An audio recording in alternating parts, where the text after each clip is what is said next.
Hello everybody. Welcome to Sunday Night Ghost Stories Extra, because we are on a Friday. Incroyable, everybody. Incroyable, he says, getting the camera set up properly. Anyway, here we are in the library, and you know what?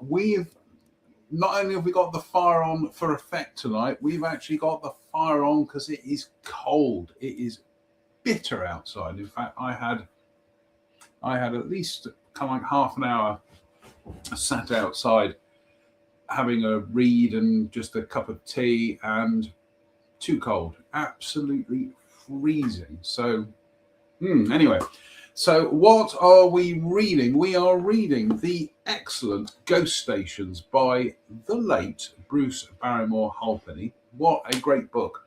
One of the first ghost story books that I really got into. And why we haven't read it up to this point, I don't know. Oh my goodness me, this next one is 8 pages long. Well, we'll sort that one out. What are we drinking tonight? 2-beer strategy tonight. So the first one is the Kopparberg Premium Cider Winter Punch, of which I have my friend Faye to thank for this. 3.4%. Apple cider with a taste of blackberry and blackcurrant contains sulfates to preserve freshness. Suitable for vegans. Energy per blah, blah, blah, blah, blah. Energy, I don't just read that. Energy per 100 ml is 216 kilojoules, 51 calories. So actually, it's not bad. Anyway, we haven't even started the show yet. And already we have a dead soldier. And Run VT. Oh, it's jolly nice of you. Hello, dead soldier. Seen plenty of those in my time. But the good news is tonight we have got the little snacks back. So we've got the wasabi mix, we've got the Thai chili rice snacks, and we've got the Japanese style mix rice snacks as well. So I'm looking forward to tucking into them at half time. Right, the ghosts. Let's do the ghosts. This is 8 pages. I warn you, the ghosts of RAF Bircham Newton. Of all the ghostly airfields, RAF Royal Air Force Bircham Newton must be about top of the Ghost League. RAF Bircham Newton is situated on the north coast of Norfolk, not far from King's Lynn. It had opened in 1916 and had been a busy airfield throughout the First World War.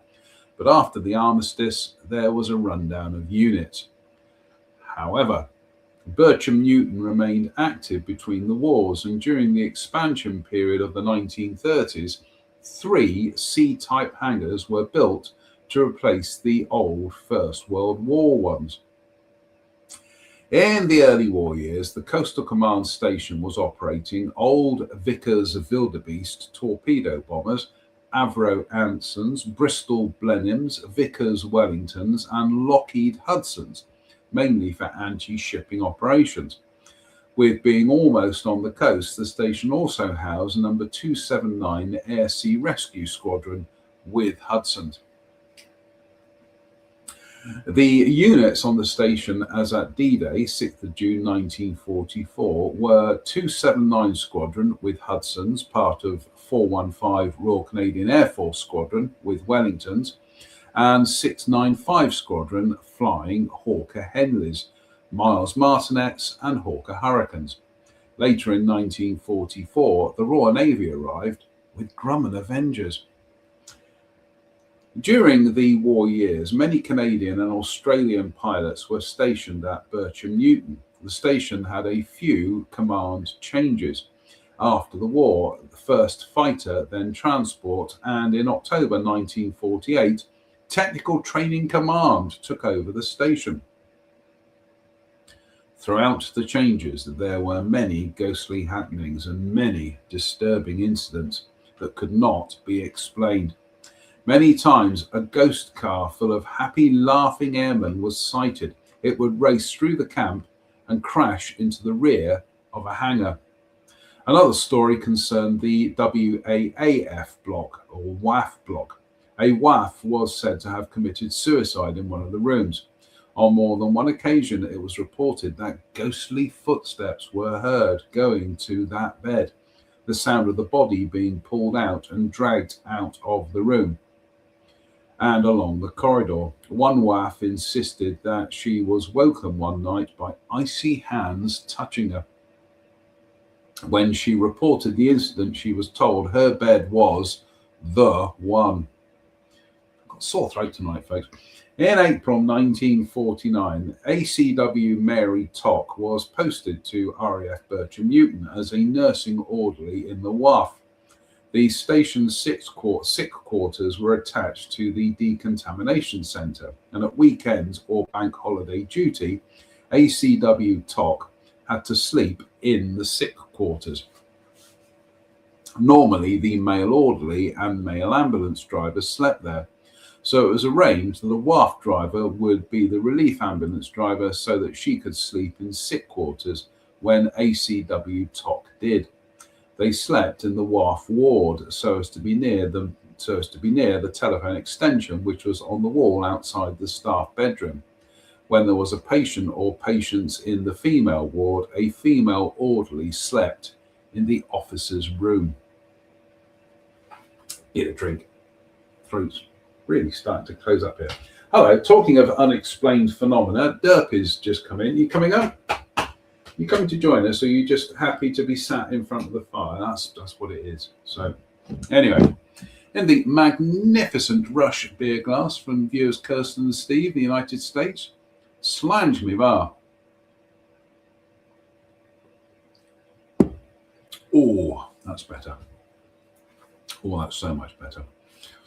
The decontamination centre had 3 main rooms, 1, 2 and 3, and 2 storerooms. It was not an eerie place to the staff who worked there. There were anatomical charts on the walls of room 3, and the medical officer gave their trade training lectures there. Also, the staff had a table tennis placed between the doors to room 2 and the corridor to room 3. It was quite the usual thing at evenings and weekends to play table tennis when there were no inpatients. The sick quarters was a 2-story building. The ground floor consisted of treatment room, medical officer's office, staff duty room, furnished with tables, straight and easy chairs, bookshelves, and with a telephone extension.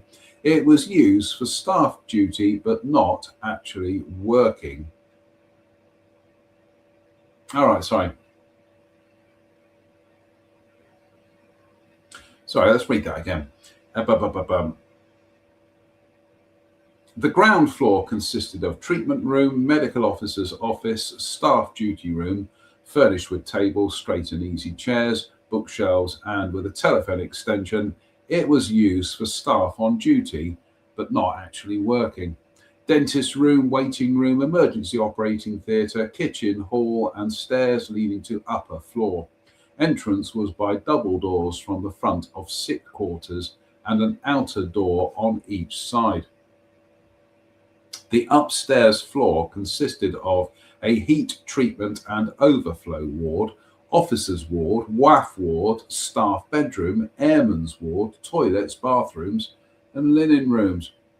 During the August bank holiday of 1949, ACW Tock and her friend Mary, who was the WAF ambulance driver, were on duty in the sick quarters. It was about 9 p.m. on the Sunday evening, and both were playing table tennis, happy and laughing without a care in the world, as any healthy 20-year-old girls may. Their game was not a serious one, just a knockabout to get exercise. The weather was very hot and sultry, and it slowed down their play. The outer door to the sick quarters was not only locked, but also padlocked on the inside, and both keys were kept in the medical officer's office. The staff always locked all outer doors and windows of sick quarters. ACW Tock had done this, then wedged open the heavy swing doors between sick quarters and the decontamination centre so they could hear the door and telephone bells. The double doors into sick quarters were very heavy swing doors, and the doors between rooms 1 and 2 and 3 were very heavy, and when opened, swung shut with a dull but loud clunk. Time for another bit of the old cider dirt. Oh, that's better. They had been playing for about 10 minutes. I was playing with my back to room 2, said Tock, when suddenly we heard the clunk of the door from room 1 to room 2 swinging shut. I had just raised my bat to return the ball, but caught it in midair instead, and we stopped to listen. Mary was facing the door, and as these doors had windows in them, she would have noticed if a light was on in either of those rooms. All was in darkness in rooms 1 and 2. We then heard slow, heavy footsteps crossing room 2 towards us. The fear gripped us, and we just ran. The girls kicked out the wedges and pulled the corridor doors shut behind them. They then ran into the staff duty room. Mary phoned the guard room while I stood at the door watching the corridor, said Tock. My heart pounded and my main feelings were fear, for we were not expecting to hear any sounds but our own and possible doors and telephone bells from sick quarters. The sick quarters was very isolated, being situated on the edge of the camp near the main road that ran through the camp, and nothing else other than the mortuary, which stood separate, was near them. Many thoughts passed through their minds, and at first they thought that maybe some of the RAF personnel had slipped in to give 2 wafts of fright, and it was not a very comforting thought. The WAF complement on the station varied between 1 and 2 dozen, so they were heavily outnumbered by the airmen, who were mostly national servicemen. They enjoyed teasing and tormenting us, said Tock, but all too often they were thoughtless or rough, so we got bad frights and even physically hurt.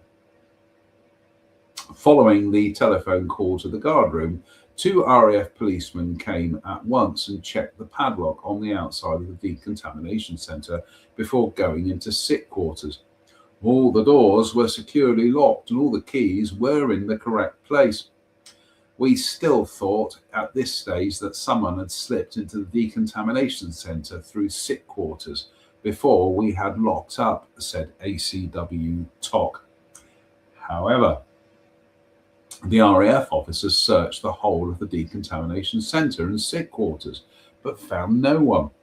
All doors and windows were locked. In the decontamination centre there were no windows, and this one had been camouflaged by being earthed and grassed over. I had never been out of sight of the decontamination corridor, said Tock, though at a safe distance, of course, Tock added. So there was no way out other than the locked and padlocked door or through sick quarters. I had not been out of sight of the corridor doors. Oh, Lord. Slange. Lovely. Some weeks before this incident, a fighter aircraft had crashed a few miles from RAF Bertram Newton. I particularly remember the time of the crash, said ACW Tock. It was approximately 12:05 p.m. because I was serving dinner out to be taken up to a patient when we heard this plane go over, very noisy and very low. It was very soon after we heard a low rumble, and I made the comment on a thunderstorm coming. Within minutes came a telephone message that an aircraft had crashed, and the medical officer and the male orderlies went to the scene of the crash in the ambulance while the WAFs prepared the sick quarters for emergency. At that stage, they did not know that there was only a pilot in the aircraft. As it turned out, the aircraft had engine trouble and the pilot had tried to land in a field, but the aircraft exploded before touching down. When we saw the ambulance go straight to the mortuary, said Tock, So we knew there were no survivors. We hurried to put sick quarters back to normal. ACW TOC switched off the small operating theatre steriliser and started to make tea for the men while the other WAF orderly attended to the beds. While making the tea, the medical officer sent for ACW TOC. I reported to his office, said TOC, and he told me to close the door and sit down. Have you a relative in the Royal Air Force? He gently asked her. TOC replied, no. The medical officer told her to think carefully. Could it be possible that she had a relative called Peter in the Royal Air Force? I replied that I did not have a relative called Peter, said TOC. He then explained why he had asked. He was holding the pilot's blood-stained paybook, and some details were not clear. The pilot's name turned out to be Peter Tuke, but a bloodstain had covered part of the second O, making it look like TOC, my surname. The pilot's flying boots and some other odds and ends were in a bundle and put in one of the decontamination storerooms. I did not see the pilot's remains or his paybook, said TOC. It was all too horrifying for me to feel any morbid curiosity at all. The medical officer told us it was impossible to lay out the body, so there was no necessity for us to see it. As the ambulanceman had said, it was a terrible experience, and all they could do was literally gather up the pieces. The medical officer was only a young man doing his national service, which had been deferred until he qualified as a doctor. They all returned, pale and shaken by what they had seen. Goodness me. Slange.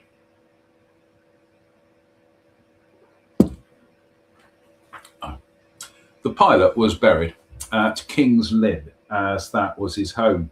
Someone remarked that if the flight had gone according to schedule, he would have been over his home a few minutes later.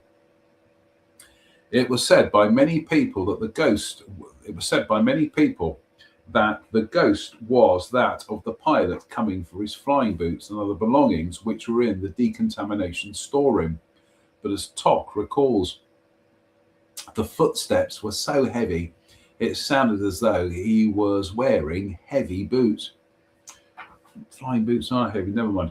In December 1962, Bertram Newton closed, and the station was then taken over by the Construction Industry Training Board to run courses for the training of building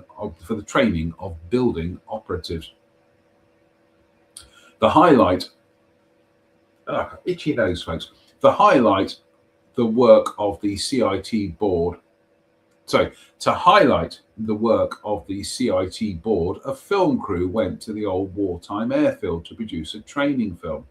The film crew were working in the old officers' mess on a very down-to-earth subject, when suddenly one of the heavy lamps started to topple over without anybody touching it.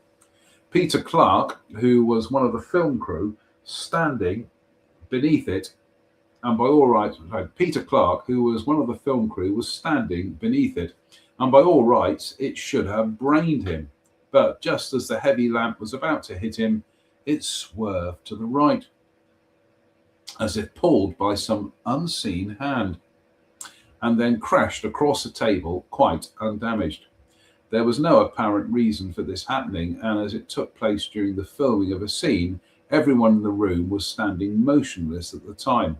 When the lamp had been stood upright again, it was found that there was still a coil of wire beneath the base, so no one had tripped or pulled out this wire. Just behind the officers' mess is a squash court, which was built during the First World War, and it was here that another member of the film unit had a terrifying experience.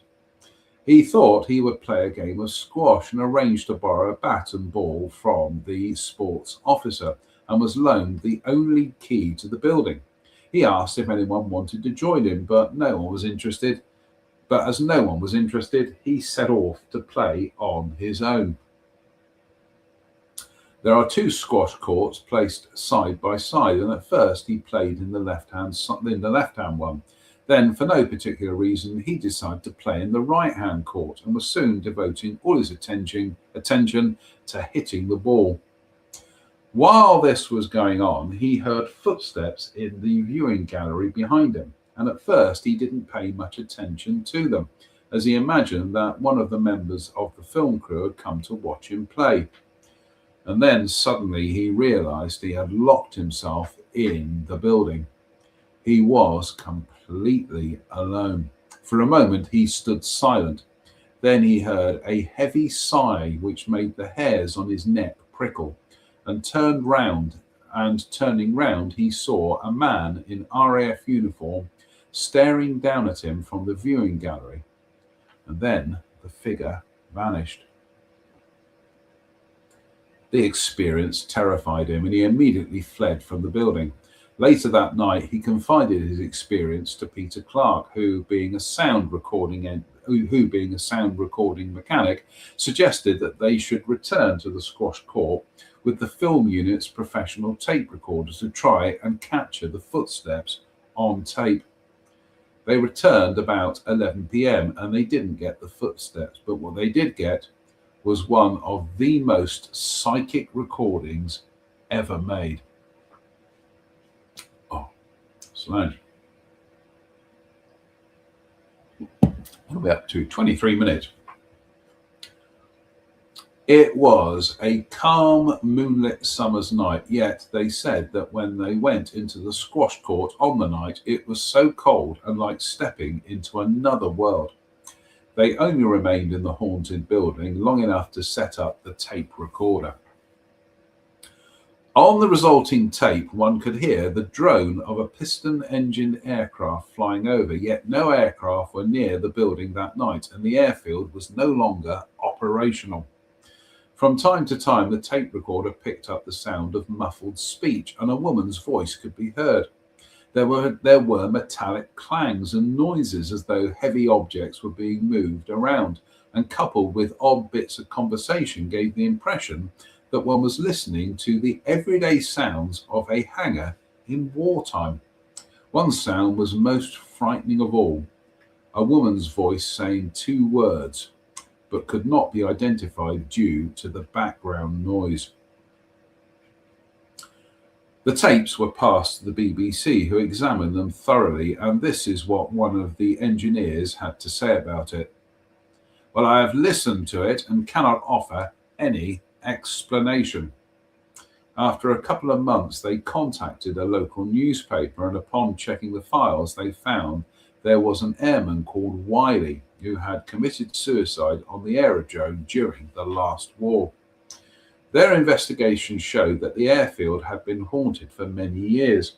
In recent years, a man attending one of the courses had his bedclothes pulled off him by some invisible being.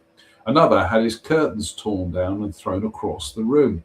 And a senior engineer had said that he had been tapped on the shoulder 3 times while working in the attic of the officers' mess. And yet, there was nobody else up there at the time. The experience so unnerved him that he refused to work up there again. Yet another man claimed to have seen a figure in RAF uniform walk through a solid wall which had been erected since the end of the last war. He was so frightened he refused to complete his course and left the following day.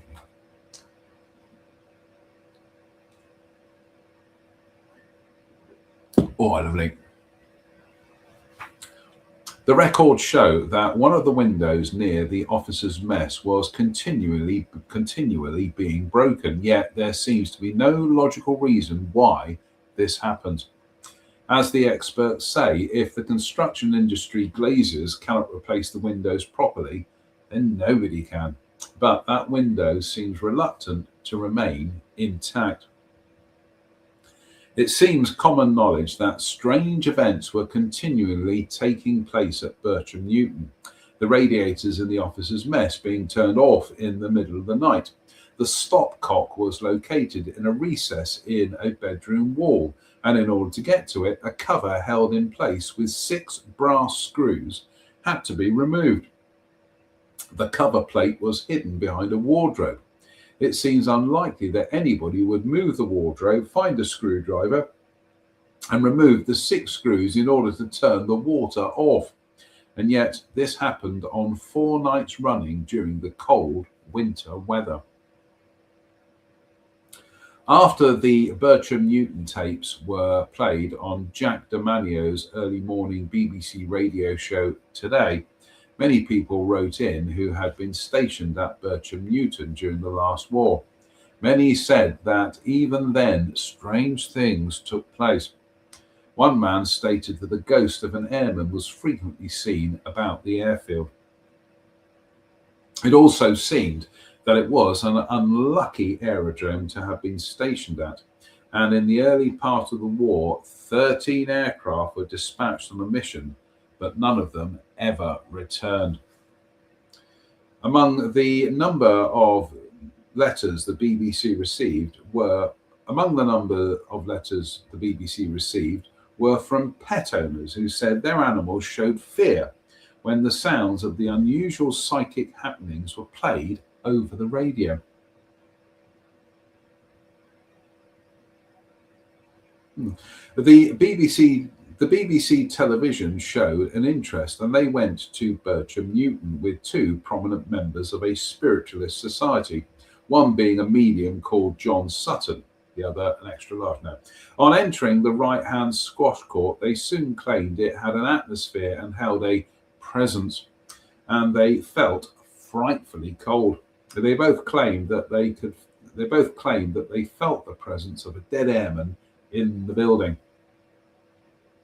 John Sutton went back into the building, and when they followed him in, he was in a trance and told of an Avro Anson aircraft that had crashed into a church with no steeple and killed 3 people.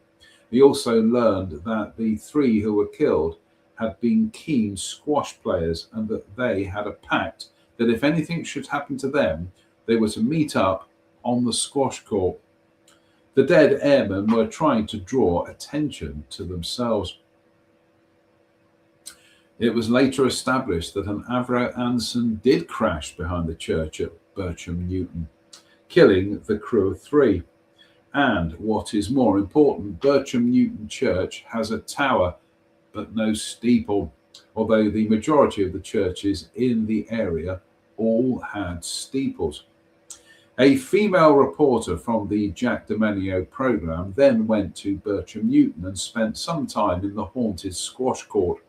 She locked herself in the building with a tape recorder. Afterwards, she described the intense cold she had felt and the sound of doors being opened and then slammed shut. Her tape recorder ceased to work in the squash court, but when she got back to her hotel, it was working normally again, and no fault could be found. One person who visited the haunted building was Mr. P. Avis of King's Lynn, and he said, "The first time I went into the place, I noticed how cold it was." I think that definitely deserves a...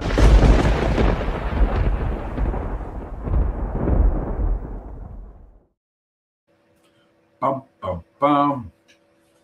Right, we are playing catch up tonight with some of the Gert Long stories.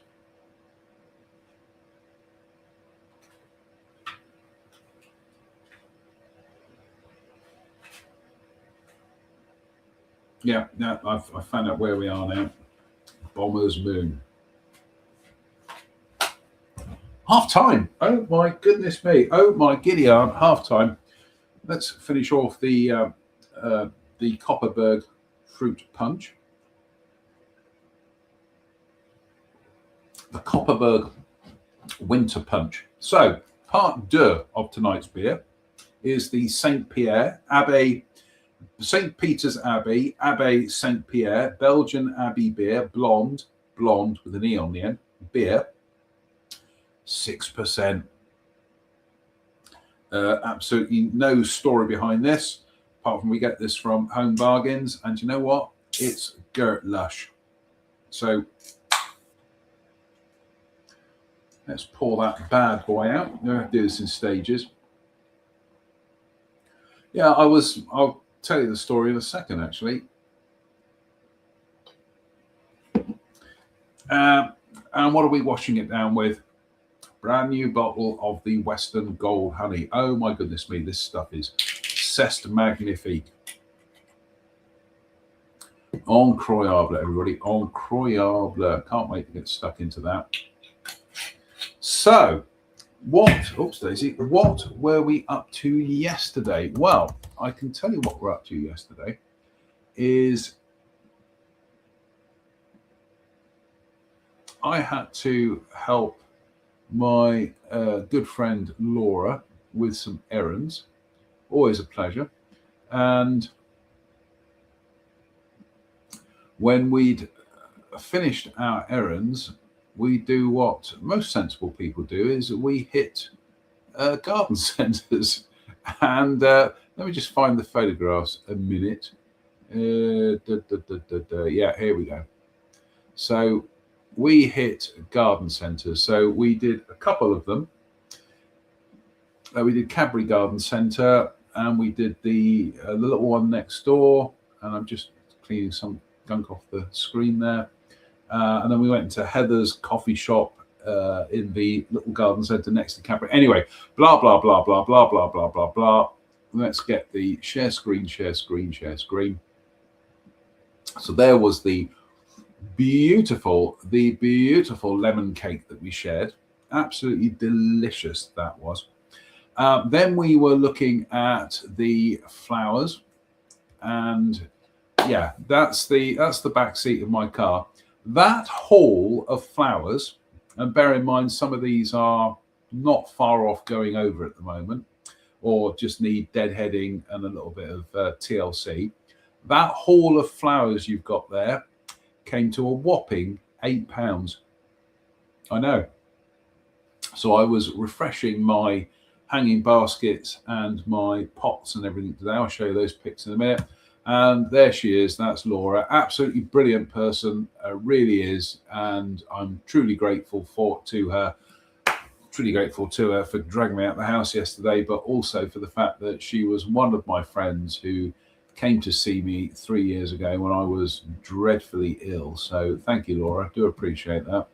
So what were we getting up with today with the flowers? I'm just going to see if I can run these in sequence. Oh, I can actually.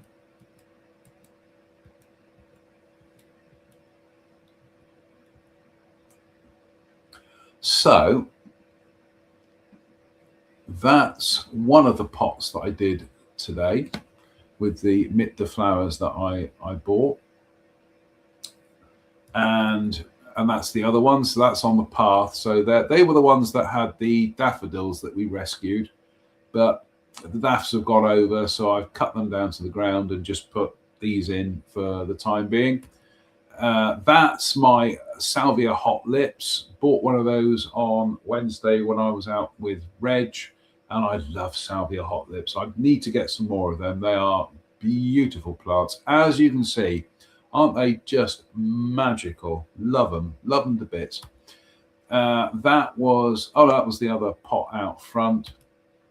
Those are my sweet peas. And do you know what? Amazingly, they still remain completely untouched by slugs and snails. So they are romping away at the moment. So that's good news. And that was the other one. That was the other pot that I filled up. So I'm trying to think what those other plants were in there. But anyway, blah, blah, blah, blah, blah. Filled that one up. So that's good news. And there's one of the planters in the background. And I topped that up with some plants again. That's the little trough in front of the front window. So I put some bits and pieces in there. Quite sparse at the moment. But as they establish themselves, they will fill it out. So anyway. And that's my pink corner on the patio. So there are roses there. There is valerian, and there are also begonias. It's utterly, utterly beautiful, that little corner. And that's it. That's so that was Welcome to Gardener's World. So yeah, that's what we're up to today. And I did some work as well. So, but I gotta say, I think there's a bug going around because I know Laura wasn't feeling brilliant today. My good friend Faye, she's not feeling very well at the moment either. In fact, I'm just going to check my messengers to see if she has messaged me. And she hasn't. Not yet. But I'm hoping she's all right. Right. Before we forget, we now have a fresh bag of wasabi mix. So yeah, my throat is a little bit tender tonight, but I think the wasabi mix will sort that out. Oh, goodness me, can't be opening a blessed bag of wasabi mix these days. And in case you're wondering where his derpy lurkiness is, there he is on the floor in front of the fire, soaking up the fire at the moment.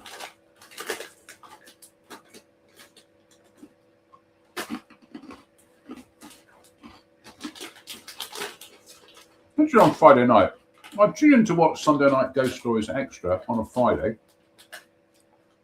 but instead was treated to a confused man from Dudley with holes in his head, eating little wasabi mix.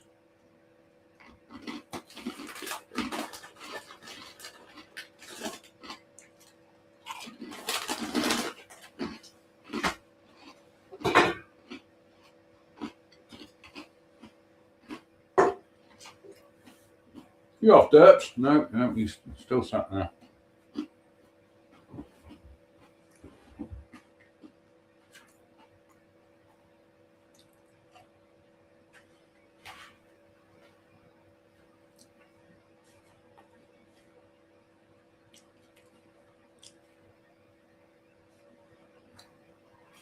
Oh, I can't remember whether we read these ones or not. No, we didn't read those ones. Right. Bomber's Moon. What a dismal welcome. LAC Drummond looked around at the rain-soaked airfield of Skipton-on-Swale in Yorkshire. It was early 1946 and Drummond was one of a party of 10 detached from RAF Catterick to RAF Skipton-on-Swale with orders to clean up the camp. Skipton-on-Swale had opened in late 1942 under No. 4 Group Bomber Command. The Canadians took over in January 1943 and it housed No. 432 Squadron Royal Canadian Air Force flying twin-engine Vickers Wellingtons. 4-engined Handley Page Halifax bombers arrived with No. 433 and 424 squadrons. Both squadrons re-equipped with Avro Lancasters in January 1945. Night after night, the doom-laden heavy bombers lifted off from the runways at Skipton-on-Swale to attack enemy targets, many never to return. No. 424 Canadian Squadron flew 3,257 operational sorties and lost 52 aircraft, 37 aircrew killed with 252 missing. No. 433 Canadian Squadron flew 2,316 operational sorties and lost 38 aircraft, with 152 killed or presumed dead. After the war, both squadrons disbanded at Skipton-on-Swale in October 1945, and the station closed down after 3 hectic years. I know we read this one the other night, but we'll read it again in sequence. But I'll just have a quick swig of the old beer. Ease the old throat.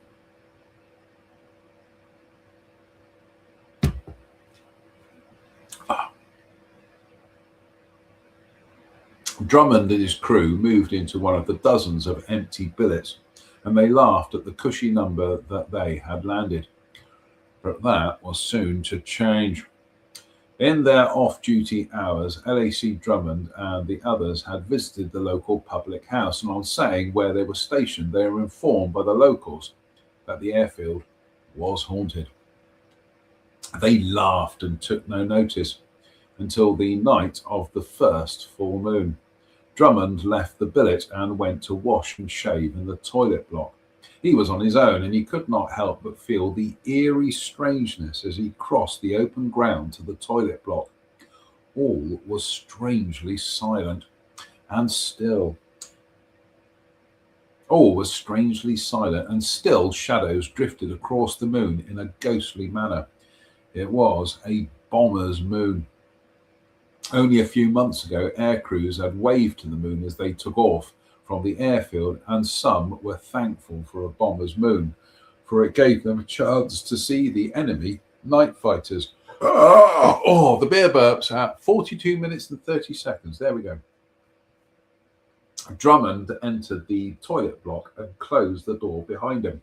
He glanced around the empty building and noticed that all the toilet doors were closed, but he had a feeling he was not alone. Shrugging his shoulders, he opened his toilet bag and started to shave. As I lathered my face, I noticed through the mirror that the toilet block door was slowly opening, and I turned to see who was coming in, he said. The door opened fully, but no one entered. Then I felt a slight breeze pass me, and then suddenly 3 toilet doors opened and closed with a bang. For a few seconds, Drummond stood spellbound, looking first at the open toilet block door and then at the toilet doors. He rubbed his eyes to see if he was dreaming, but the wide open door told him he was not. With that, he gathered up his shaving kit and ran back to the billet. At first, he thought that it was his mates having a joke, but they had not left their billet. Well, said Drummond, either somebody is messing about or the place is haunted, as they say. Anyway, I don't like it. Later that night, LAC Drummond and Corporal Robinson were on night patrol on foot around the airfield, and as they passed the large hangar, they heard the sounds like someone crying. Then a man's voice moaning as if in great pain. Both men stopped and looked at each other. The full moon lit up the airfield, and the hangar stood out in the moonlight. A deadly silence fell over the airfield. Then the crying and moaning started again. Let's look inside the hangar, said Drummond, and with that both men entered the hangar. As they did so, they heard more voices. Drummond switched on some lights and shouted, "Anybody there?" With that, the voices stopped. They searched every inch of the hangar, but found nothing. Standing in the doorway, they had a feeling of being watched, and they felt uneasy. "Let's go," said Drummond, and as they stepped out from the hangar, shadows drifted across the moon. For both men, it was too much, and they made it back to their billet in double quick time. Over the next few weeks, there were many more ghostly happenings with a build-up to the full moon, when again many sounds were heard. Duty at Skipton-on-Swale proved too much of an ordeal for 4 airmen, and they deserted because they could not stand the ghostly atmosphere. Drummond was very relieved to end his stay at Skipton-on-Swale airfield and glad to get back to RAF Catterick for a good night's sleep.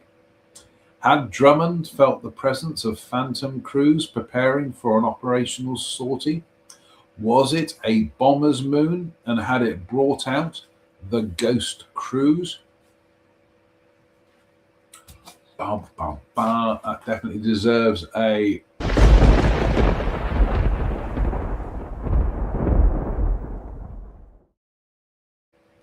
We're going to have a brief intermission because, frankly, it's cold weather. I need to go to the loo, quite frankly. So we'll put you on an intermission and we'll be back very, very shortly. So see you soon.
Suddenly realised we've been doing all this broadcasting. I forgot to put my microphone on. Hopefully you can hear me a bit better now. So I think I'll have a little bit more wasabi mix, and then we'll crack on the ghost stories. The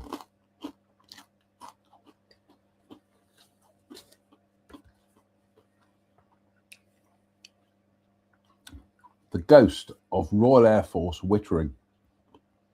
With the tide turning in favour of the Allies, there was a build-up of aircraft on many airfields and soldiers were sent to guard them. Private Easters with the Leicestershire Regiment was detailed aircraft guard duty. They were posted to Royal Air Force Wittering, which was a few miles south of Stamford by the main A1 road.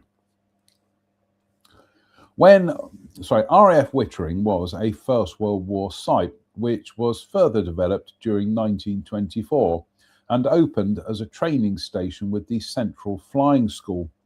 At the outbreak of war, it was replaced by Number 11 Flying Training School, and the customary 2 fighter squadrons took up residence. The airfield was too far north to become involved in the Battle of Britain, but it played a major part in the defence of the Midlands. For the next few years, there were always 3 or more fighter squadrons in attendance, and many enemy aircraft were destroyed. Cheers, Royal Air Force.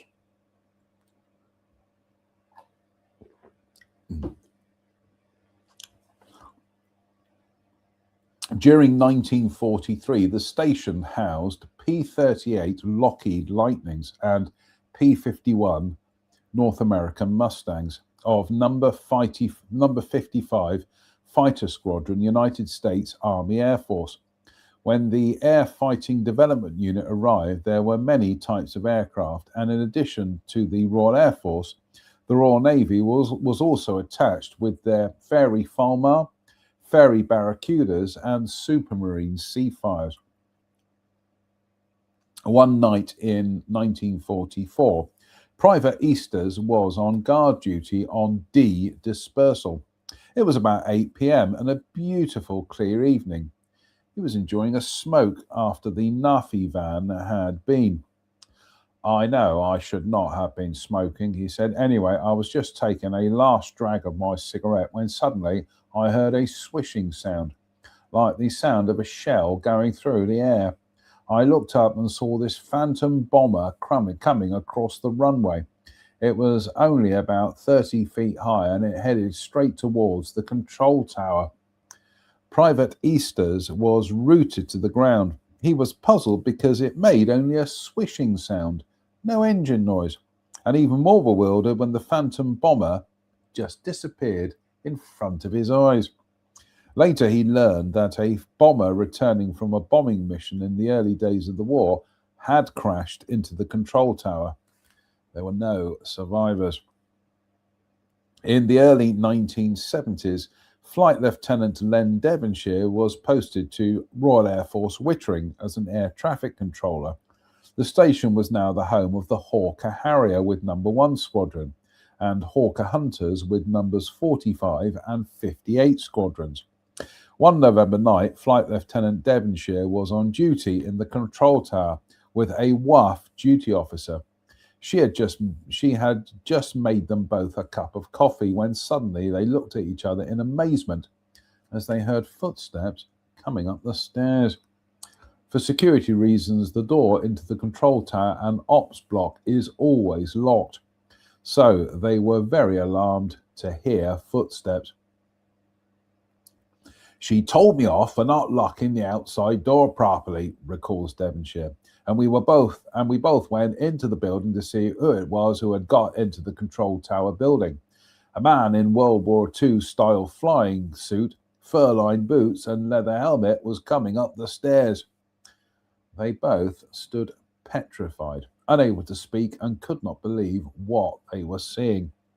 He passed by us, said Devonshire. He did not seem to see us and made no attempt to communicate. His footsteps echoed along the landing as if the ghost flyer went. His footsteps echoed along the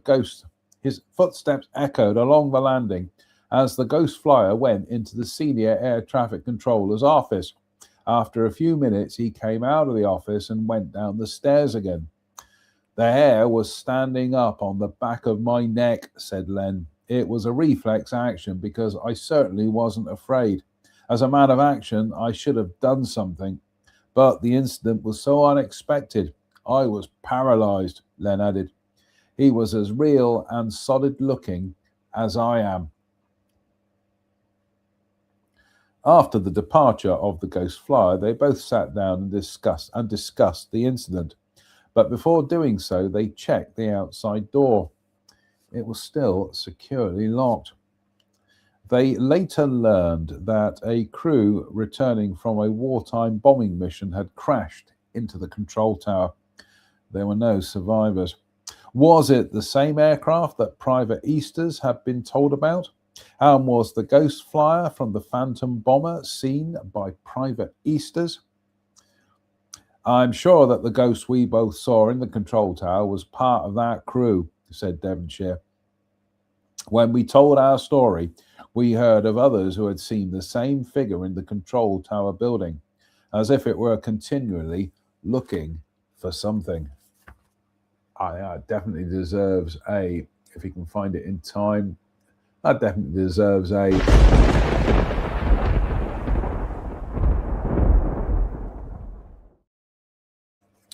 I don't know where Derpy's gone. He came in, he's vanished. Cheers. Oh, and it's bump time. And we've, like I say, we've got a brand new bottle of Western Gold Honey. Oh, that's what my throat craves. Oh, well, what do you know, folks? We're just topping up the beer glass. And, uh-oh, another dead soldier. And run, VT. Oh, it's jolly nice of you. Hello, dead soldier. Seen plenty of those in my time. Love that film. You're coming up. Come on. Come on, you put me off.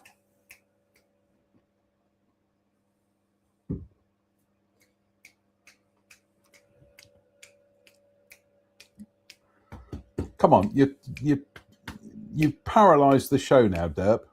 No, that's my wasabi mix. Come on. Here he is. Finally, there he is. You coming up? Oops, sorry. Coming up. The star of the show, he's here. Oh, the beer burps again. Do apologise, folks. Right. The Phantom Polish Flyer. In March 1945, Grandad Madison was digging out a deep ditch at the site of a farm track when he glanced up and saw an airman in flying kit walking along the track towards him. He did not think anything out of the ordinary on seeing the airman, for the farm he was working on was close to RAF Blyton in Lincolnshire. Royal Air Force Blyton had opened as a heavy bomber station in November 1942, and it housed number 199 Squadron. But for some unknown reason, the role of the station changed, and for the duration of the war, it housed number 1662 Heavy Conversion Unit. Bombers took off night and day, and there were many crashes with heavy bombers strewn around in the fields close to the airfield. It was an airfield with a sad atmosphere, and it was disliked by almost everyone. So, to Grandad Madison, it was not an uncommon sight to see an airman in full flying kit. Assuming he was a survivor who had perhaps bailed out from a crippled bomber, he shouted to the airman, "Do you need any help?" The airman turned his head towards Mr. Madison, and his mouth opened and shut as though speaking, but no sound was heard. Thinking the airman must be dazed and in shock, Grandad climbed out of the ditch and onto the track. In doing so, he ducked his head and lost sight of the airman for a few seconds. And when he stood up on the track, The airman was nowhere to be seen. Mr. Madison was very puzzled, and he searched the ditches and fields close at hand, but could find no trace of the airman. By now, Mr. Madison was quite disturbed, and he went to the farmhouse and told the farmer what he had seen. Mr. Madison was so adamant that he had seen an airman in full flying kit that the farmer contacted RAF Blyton, but they said that none of their aircraft were missing on that day. However, an RAF officer came to see Mr. Madison and he described the mystery flyer to him. But that was the last Mr. Madison heard about it, and he never saw the airman again. In 1967, the remains of a bomber fuselage with 5 Polish airmen's bodies was recovered whilst dredging a deep, wide drain between the farm and the River Trent. The wings and tail had snapped off, and the fuselage had sunk, and the water had continued to flow through the shattered fuselage for over 20 years until the drain was dredged for the first time since the war.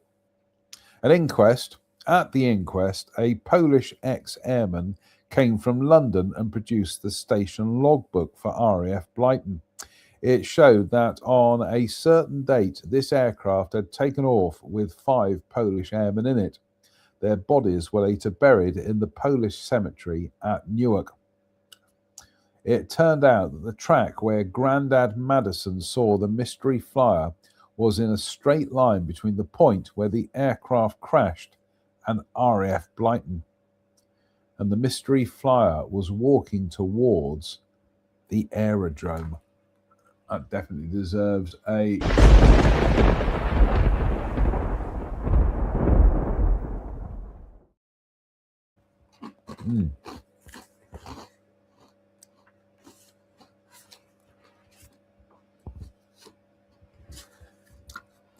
We have just gone through the hour mark. Slash me bar.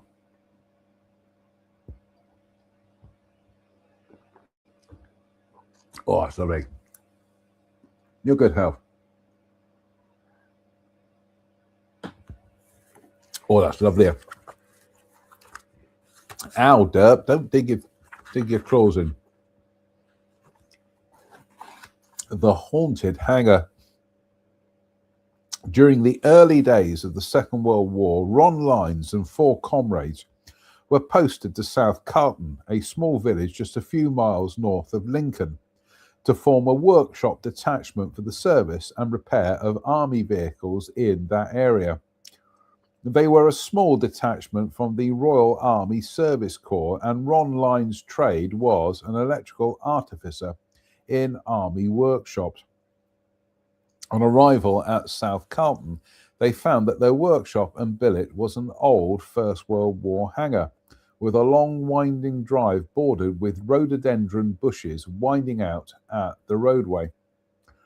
South Carlton Aerodrome was constructed between the Ermine Street and B1398 roads, immediately to the north of Halifax Wood, and it opened in November 1916. Throughout the war, it housed training units with a variety of aeroplanes, and there were many fatal crashes. The steep Lincoln Cliff was a favourite location with the planners of World War I aerodromes, for they could make use of the prevailing southwesterly wind. South Carlton closed in 1920, and the site reverted to agriculture after it was vacated by the Royal Air Force. Many of the buildings were used by the local farmer, but many were pulled down, including some of the 7 permanent and Bessonneau hangars. However, that should be one hangar, not on hangar. However, one hangar remained in fair condition at the start of the Second World War, and it was to this hangar that Ron Lines and his comrades were posted. On entering the hangar, they found an area of about 90 square feet partitioned off in one corner with corrugated sheeting about 20 feet high, which was to be their workshop. Another section became the stores, and finally a separate area was to be their sleeping quarters. Soon after the five of them had settled in, they realized that there was something strange about the hangar and the old derelict buildings of the old South Carlton Aerodrome. Almost every time we returned to our billet after an evening out, we could hear footsteps on the gravel path as we approached the drive, followed by the sound of someone brushing past the bushes quite clearly, said Ron Lines. This was experienced by all of them. At first, they thought it was intruders or courting couples, but after investigating, they never found anyone. As time went by, they became convinced about the strangeness of the old World War I aerodrome. The place was haunted, and one night we had proof of this when I clearly saw a ghost, said Ron Lines. The entrance to their workshop was a small door let into the large sliding doors, which was kept locked when the men were absent or sleeping. There was also two large drop-open windows, which were about 10 feet from the ground, and they were always kept closed. There was a pedestrian door at the rear of the vast empty hangar, which was also kept locked. Sure, it should be were and not was there, but never mind. Night after night, as they lay in their beds, they could all clearly hear footsteps on the concrete floor of the empty hangar. Each time they would get up to investigate, but they never found anyone. One night, just after going to bed, the others had already dropped off to sleep, I heard the thumb latch on the small door click several times, Ron Lines recalls. I thought someone was trying to break in. I then heard the large sliding doors as though being forced sideways, but I knew these were also locked. Then after a few seconds, I heard one of the hangar windows drop open, bearing in mind these were over 10 feet above the ground.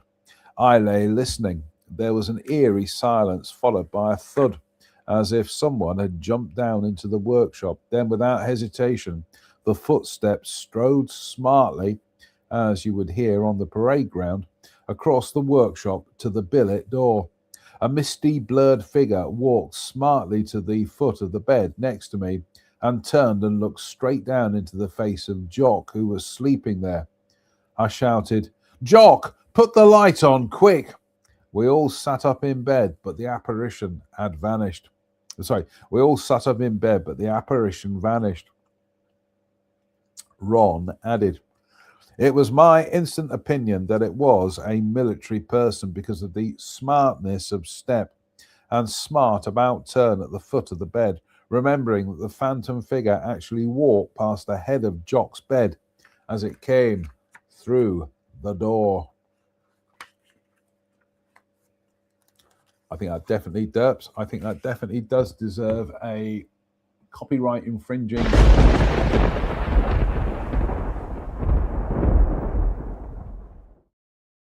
Oh.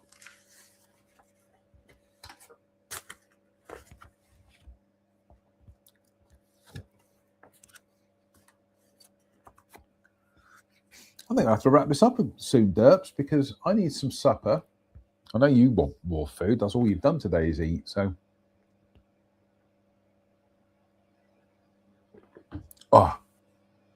in the magnificent United Federation of Planet shot glass, again, courtesy of friends Kirsten and Steve in the United States, who will be remembering their brother and brother-in-law, Carl, today. So, Slange Carl.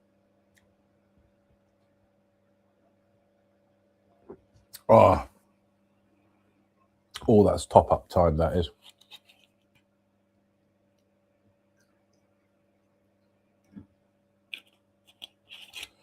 What are we having for supper tonight, Derps? I think it's salad again. There's a surprise. Although we do have a big bag of jasmine rice, and we also have some curry. So we need to do something with that at some stage. Anyway, probably the last deux tonight, or possibly trois. But anyway, one of our aircraft is missing. In 1981, Mr. and Mrs. Greaves went to visit their son and his wife at Royal Air Force Swanton Morley in Norfolk for a week's holiday. 4 decades on, the old wartime airfield still survives. The war was just 1 year old when the airfield opened in 1940. Bristol Blenheims and No. 105 Squadron were the first occupants. Other squadrons at Swanton Morley were No. 226 with Douglas Bostons and No. 305 with North American Mitchells. They both carried out daylight attacks on Fortress Europe, and many made it back in badly shot-up condition, some fatal. 1944 was a very busy year with 3 de Havilland Mosquito squadrons, and on D-Day, the state of the station was No. 2 Group Support Unit with North American Mitchells, de Havilland Mosquitoes and Douglas Bostons, and 1508 Flight with Airspeed Oxfords. The airfield continued after the war with a few smaller units and the central servicing establishment. Their son's house was right beside the airfield with a wonderful view over the old flying field. With both their son and his wife in the Royal Air Force, they had plenty of time to themselves. One afternoon, Mr. Greaves took the dog for a walk. Mrs. Greaves said she would follow later. Not knowing which direction her husband had gone, she set off to walk all around the airfield. About halfway, I felt the air change, said Mrs. Greaves. It was like a brisk breeze, and then I heard the sound of footsteps running on gravel. I turned round sharply and saw an airman in a long overcoat and wearing a forage cap running towards a crashed aircraft which was burning fiercely at the front end. The tail of the aircraft was sticking up in the air. The airman was some way off the burning aircraft, and after about 60 seconds, both airman and burning aircraft vanished. Mrs. Greaves stood for a few minutes, then continued her walk around the airfield. On reaching home, she was greeted by her husband. "Where have you been?" he asked. "I had a funny experience while walking round the airfield. I heard someone running on gravel." The burning aircraft and the ghost airman were a mystery. Also, the sound of footsteps on gravel, for there was no sign of any gravel on the airfield. And that's definitely time for us.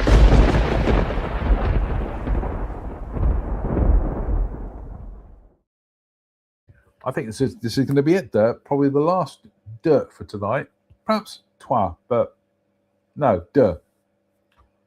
Itchy nose. Slide. Oh, your good health. Oh, lovely. Yeah, be the last Twa tonight. The German ghost at Royal Air Force Gatow. In 1968, Sergeant Dennis O'Driscoll was posted to Royal Air Force Gatow, Germany, West Germany, and while awaiting his family to join him, he lived in at the sergeant's mess. On his third night, he turned in early after writing some letters and was soon fast asleep. "I awoke quite suddenly in a cold sweat, feeling the presence of something in the room," said O'Driscoll. "Looking down at the foot of the bed, I saw this huge German airman in blue-grey greatcoat just standing and gazing down at the bed. I jumped out of bed and put the light on, only to find no one there."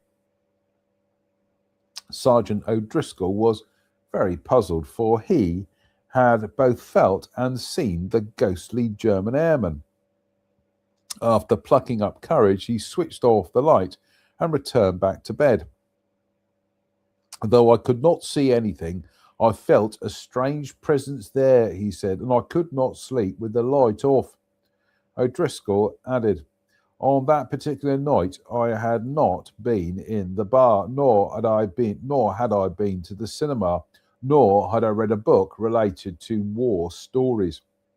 It turned out that some very odd things had happened at Gattal, and when O'Driscoll told others what he had seen, he found out that many people on the camp had seen the ghost of a German airman in a greatcoat. One sergeant said, "It was very frightening when I saw the ghost, and it just faded before my eyes." Right, this will be the last one for tonight. Here are the German ghost at RAF Gatto. So there's RAF Gatto at the bottom there. Not Gatto dirt, not. Oh, this is a brilliant book. Honestly, the later Ghost Stories books are, sorry, Bruce, I hate to say this, but they're pretty pants. But this is just solid. So last one for tonight, and then we're going to go have some supper and watch some goddamn Family Guy. So, oh, lovely. Sloan.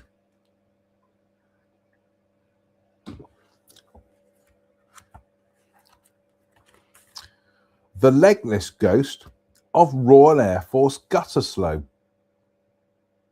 On the airfield at RAF Gütersloh in Germany, some odd things have happened, and as often as not, on Friday the 13th. Early in 1974, there was a large posting of airmen from the UK to Royal Air Force Germany to cope with the new Hawker Harrier squadrons to the airfield, and one who was posted to RAF Gütersloh was senior aircraftsman Duncan Curry from Royal Air Force Kinloss in Scotland.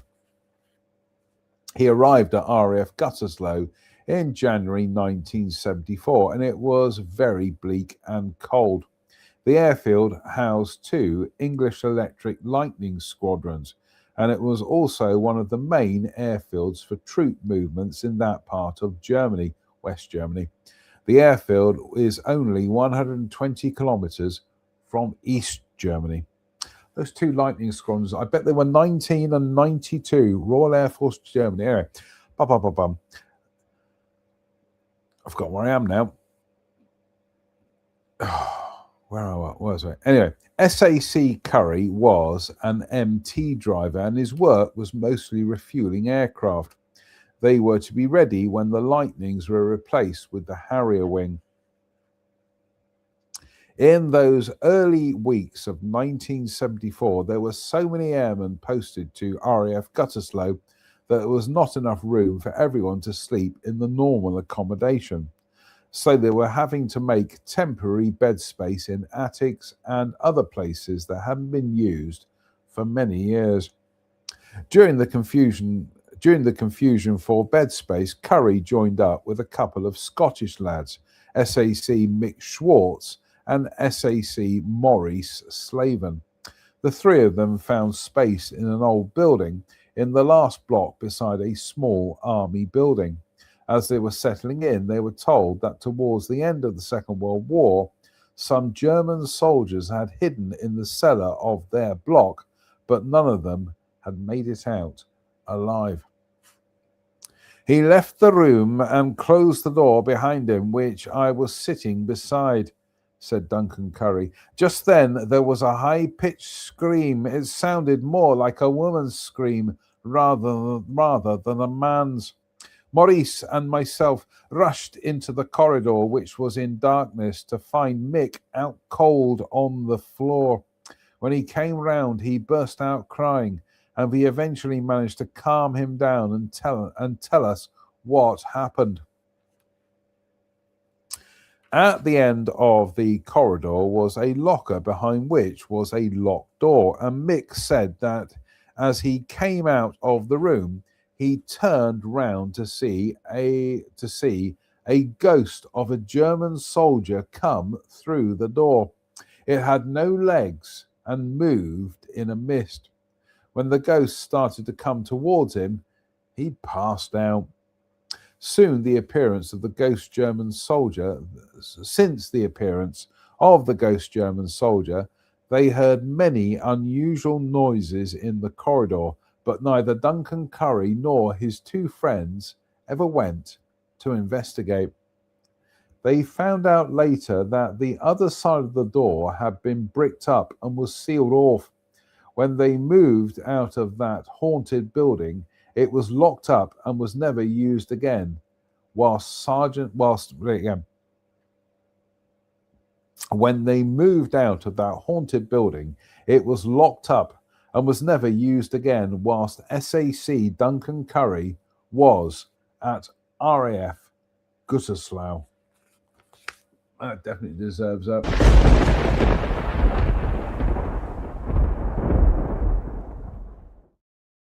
That's it for tonight, folks. Slangs me bar. Oh, my throat is so sore tonight. Let's go and have some supper. Oh. That's it for tonight, folks. Fingers crossed. We'll be back on Sunday for, brace yourselves, Sunday night ghost stories on a Sunday as nature intended. So until then, thank you for watching. Why not? What else are you going to do on a Friday night in the middle of June than watch a confused man from Dudley and his cat who's going to do a runner? There you go. Bye, derps. Drink ghost stories and read alcohol. Come on, folks. You can do better. I can't. I am trapped in this tragic existence. Anyway, so until Sunday, thank you for watching. Why not? Stay safe. Stay out of trouble. Please don't have nightmares. Good night.